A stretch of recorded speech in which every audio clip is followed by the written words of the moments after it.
Hello friends, Coach Bob with you today, and today marks a very important day. It is the day of our first frost ride. If you're not from Florida, you probably think, oh, Florida is all sunshine. Well, it can be sunny, but it can still be cold. Look at Handball, back to the old truck. He looks a little cold out here, doesn't he? Yeah, he's covered up. Coach Vic's old van. The inflatables, they look a little cold, a little empty and cold. Houses all covered in frost. Now, for those of you who haven't been around the channel for a while, you're probably thinking, why in the world would you get up on a cold morning and prepare a ride to do something like this? That just doesn't even make sense, Coach.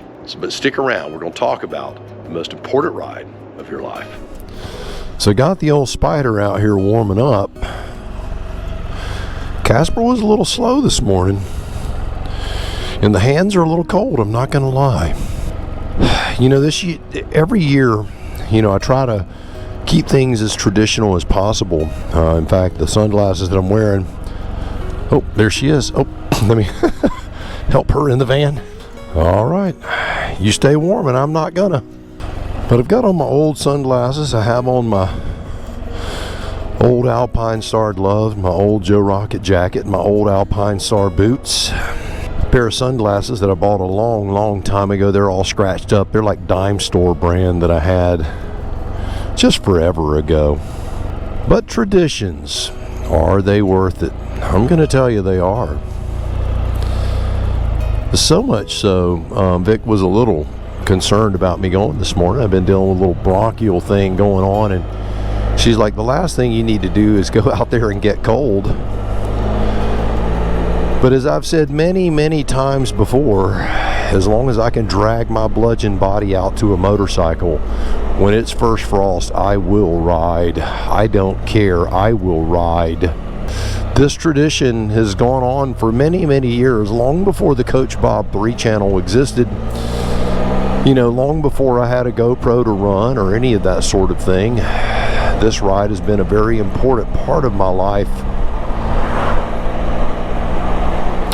So let's talk about what it is and a couple of philosophies that I have about riding and life in general. First off, what this ride represents. This ride represents one more time around the sun. Not that is marked by a calendar, but is marked by an event. That event being the first frost. Now, I don't have my list with me. There are 6 reasons I do this. I don't keep a list. I'm prone to remember. Let's see if the old brain, after another trip around the sun, will remember why we do this. Well, I have a theory in my life. Let's talk about that. So one of the reasons I do this ride, not only does it mark that time around that big giant ball of fire as we travel through space on the stone that God created and cast into the atmosphere for us to play on, which is unbelievable in and of itself, but I have a theory in my life that's called posts. Let me tell you what that means.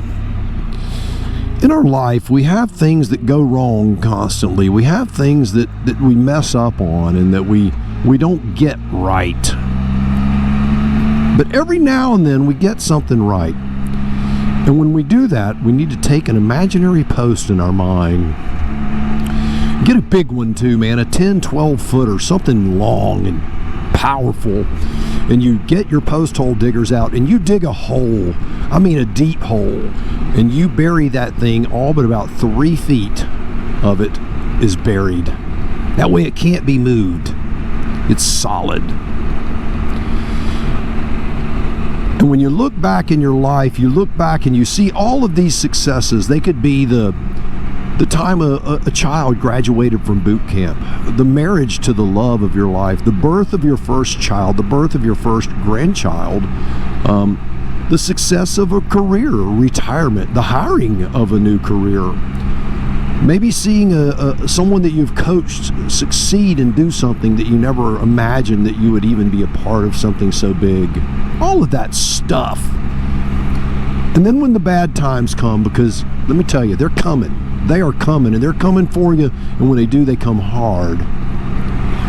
And all of a sudden, the winds come, and the world gets crazy, and you get swept away, and you're confused, and you don't know what you stand for anymore.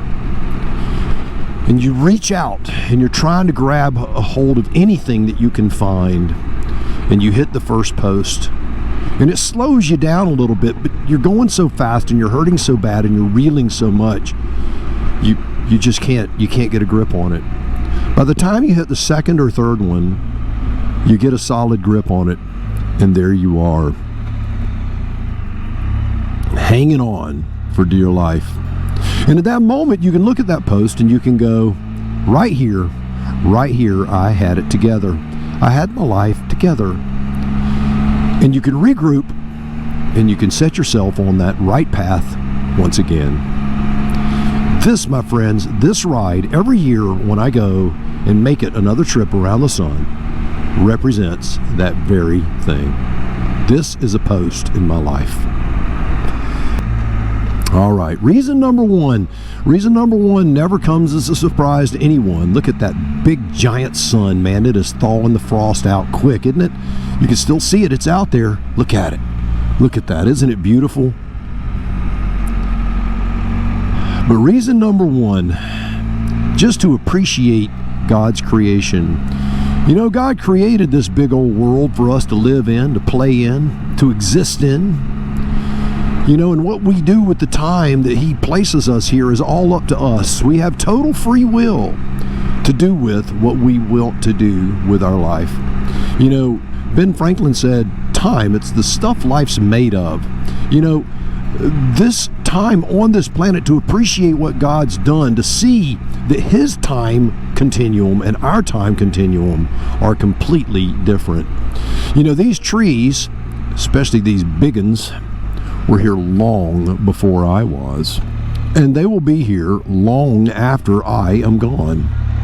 I find that very comforting for my children and for my grandchildren, that they will get to sit under the same oak tree that I did when I was a boy, and when their kids are children and their children's children, because God created this beautiful planet for us to exist in.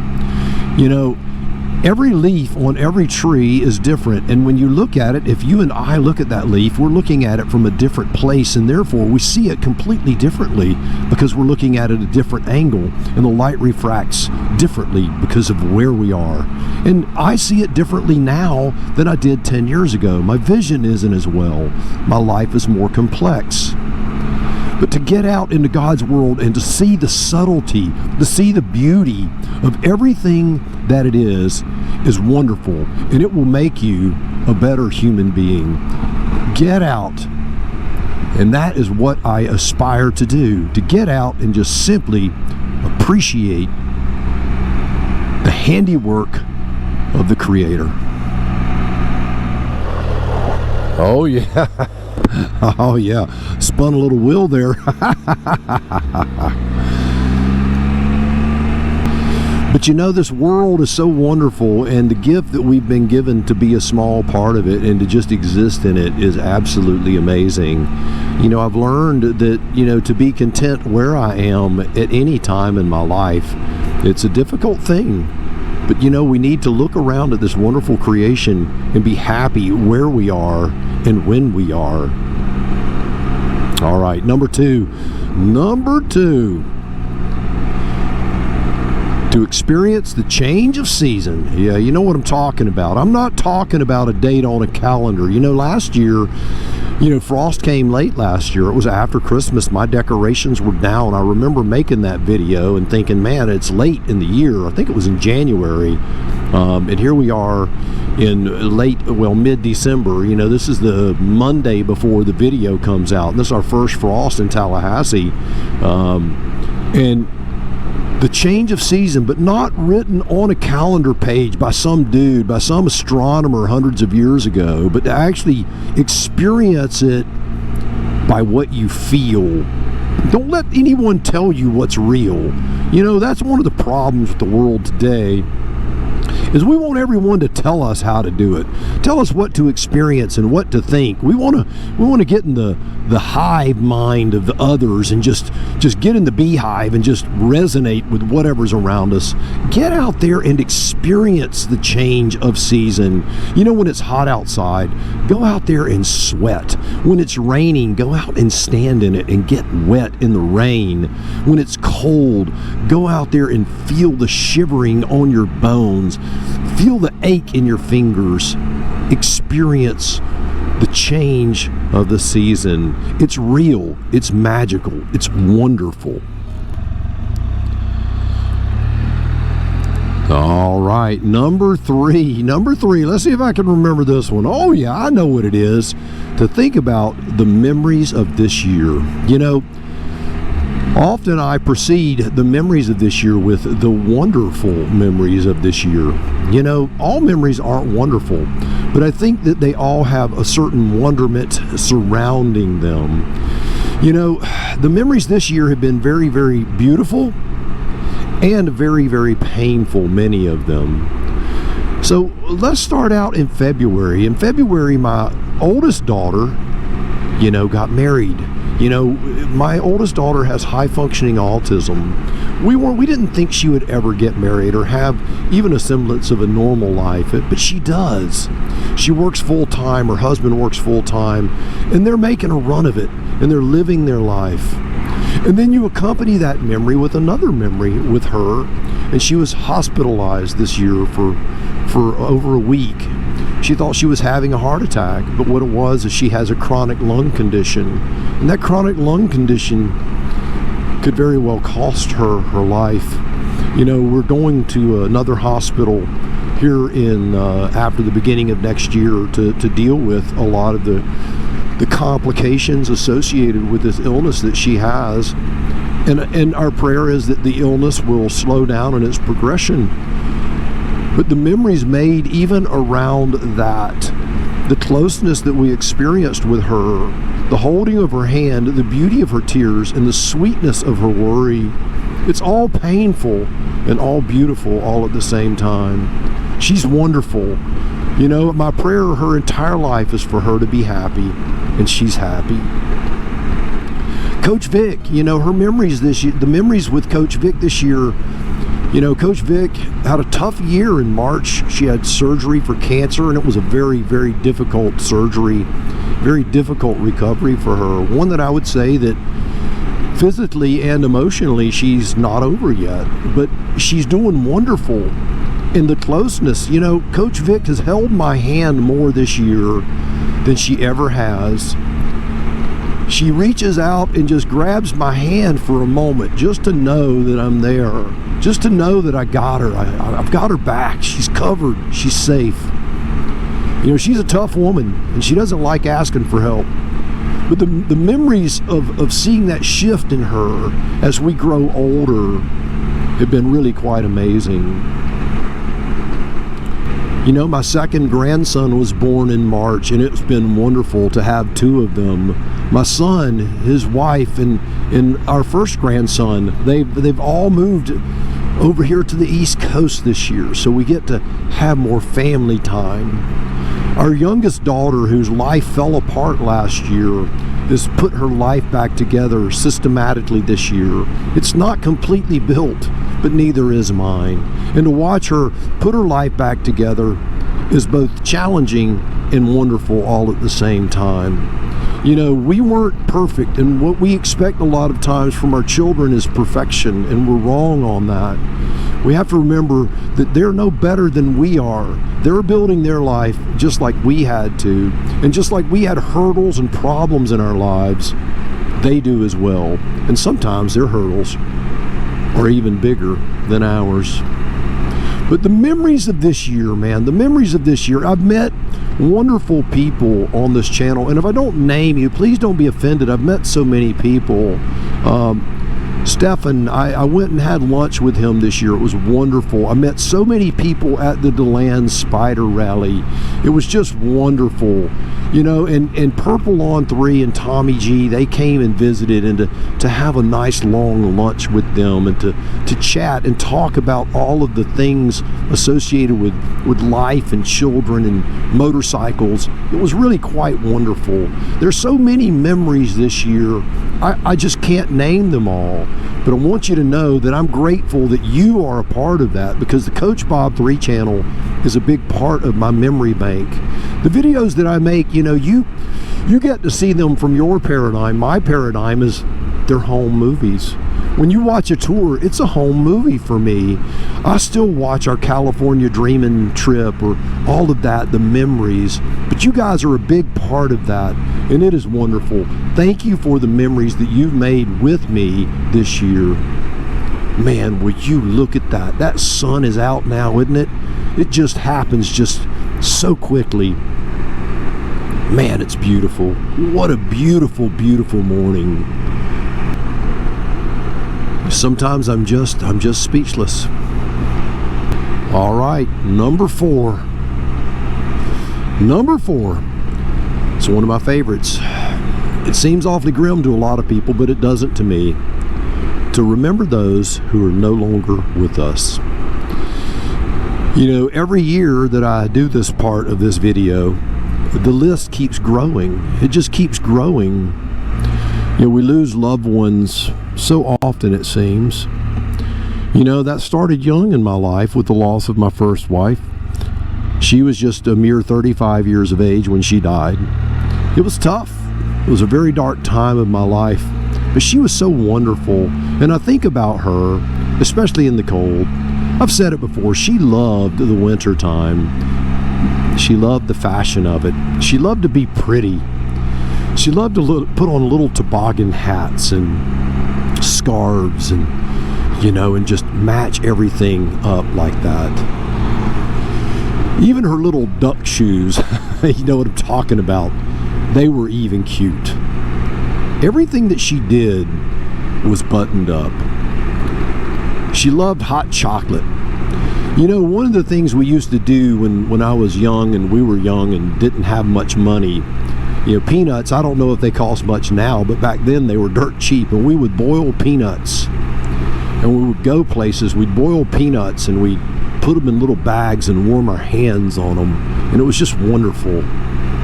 You know, think about my father who was a tough, hard-nosed man. I've often said my father did not appear to be a nice guy, but he was an exceptional father. He didn't put up with any garbage or any crap off of anybody, especially me. And he towed the line, and he turned me into the guy that's riding this motorcycle. Without him, I would not exist. He was an amazing man. And I'm not just talking about the biology. I'm talking about the mentality, the mindset, the focus, the toughness.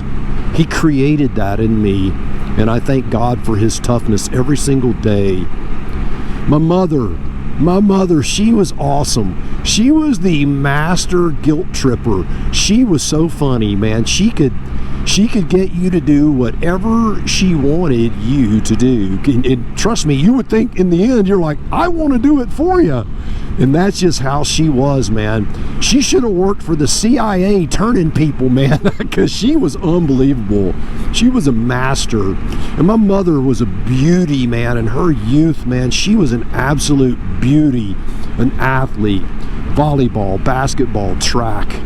My mother was one that didn't put up with a bunch of junk when she was young, and she was quite rebellious as a teen. She was funny. She was rebellious in a time where rebellion was not received very well. She had the pictures and the stories to back it up, and she was awesome. And my brother, the best looking dude I ever knew, man. Just solid, man, built, just muscular, six-pack abs, rode the motorcycle, wore the cool clothes. He was the dude. He was the man, and I looked up to him. And his life became so hard as he grew up, and he grew old and died at the age of 49. He just failed to put it together. and to see so much potential fall, and to know that my brother was so wonderful and that the world didn't get to see him for what I got to see him as.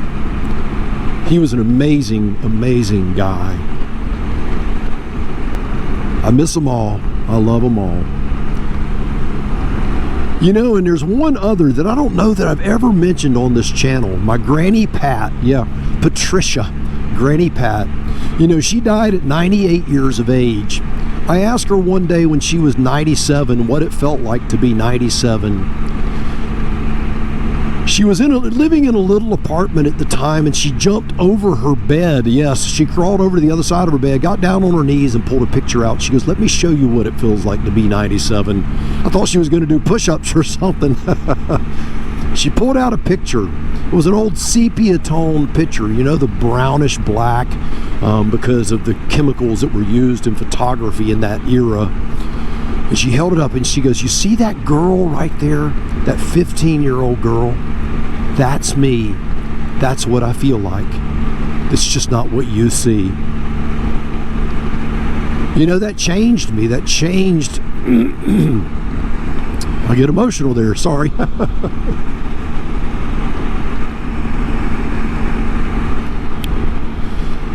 That changed how I saw people. She changed me. She was just an amazing woman. But the people no longer with us. Thank you, God, for the people that you placed in my life. It has been a wonderful trip with them. Number 5, to just stop and think. You know, all of the thoughts that have been spilling out of my head, none of this is scripted. I didn't sit down and take a bunch of notes. I just shared my heart with you. That's what this ride is about. To think. To think about the future, to think about the past. To simply think. To think about what the years have done to me and what the years have done for me. To think about my successes and failures, my friends, the friends that are ill right now that probably won't be here next year at this time. To think about the crackle of a warm fire, and you rub your hands together and push them as far close to the flame as you can without burning yourself, just to feel the heat. Whatever it is that takes you to that place, just think. You know, we need to think more. That's something that we don't do enough in this life anymore. We just don't think. We want to react. We need to think more, people. And that's what this ride is about. All right. Number 6, the last one. Oh, this is a good one. Woo, I'm cold, y'all. My hands are hurting. My neck's cold. My legs are cold. My knees are frozen. But number 6, you know, years ago, I used to ride my Harley to work after my wife died, and I would wear her. Back then, they didn't, you know, they had a helmet law, so I wore the least helmet you could possibly wear. It was just like a beanie helmet. And I would wear that beanie helmet, and it would, man, I'm telling you, when I would get there, my face looked like somebody had slapped me upside the head half a dozen times. But that was okay. And I'd get to work, and they would go, "You are absolutely crazy, Bob. You have lost your mind. It is freezing cold out there. What are you doing, man? Put on a scarf. Put something over your face, man. What are you doing?" And I said, "You see that right there? You see that red? You see those rosy cheeks, man? I feel the pins and needles in them." And it tells me one thing. It tells me you, Bob, you, my friend, you are alive. And that's what this ride tells me. I want to feel the sting on my face. I want to feel it in my knees and in my hands. I don't care if I've got bronchitis. I don't care if I don't feel well. It doesn't matter. This matters. This moment matters. It matters more than how I feel, because your feeling is elusive and it will be gone. That feeling will dissipate just like a storm in the summertime. It will come and go.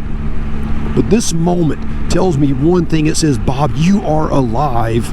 You are alive. And the pain in my hands and the ache in my face and in my knees tells me that I am alive. And you are too. Don't forget it.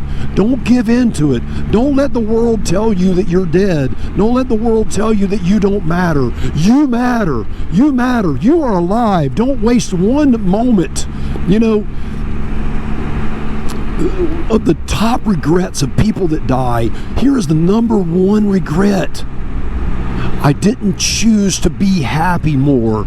You need to choose to be happy. You are alive. Don't let the world rob you of your life, because I promise you, you won't get the minute back. You will not get it back. If I sound fired up, it's because I'm fired up. I'm alive, y'all. And I feel it. I feel it to my bones. It tells me. I don't have to have someone on TV let me know that I'm alive. I am alive. And so are you. Well, there is the 6 reasons that I do this ride. Is it insanity? Possibly. Is it beautiful? Definitely. Will I do it as long as I can drag my old dreary body out to a machine? Definitely. All right. Well, you know I got some more thinking to do. You know that. And I want to tell you, I thank you. I appreciate you riding along with me this morning and listening to the incoherent babblings of a madman, because I love this life. I love my family, and as crazy as it sounds, I love you too. So you, my friends, you're important. You're very important. Don't forget that. Our ride ends here. Not my ride, but our ride, at least for the moment. So do me a favor until next week. You, yes you go out and buy the motorcycle of your dreams. Eat right, take care of yourself, and remember, if you're not having fun, you are doing it wrong. Now you go seize the day, because you're alive. And I'll see you on the road real soon.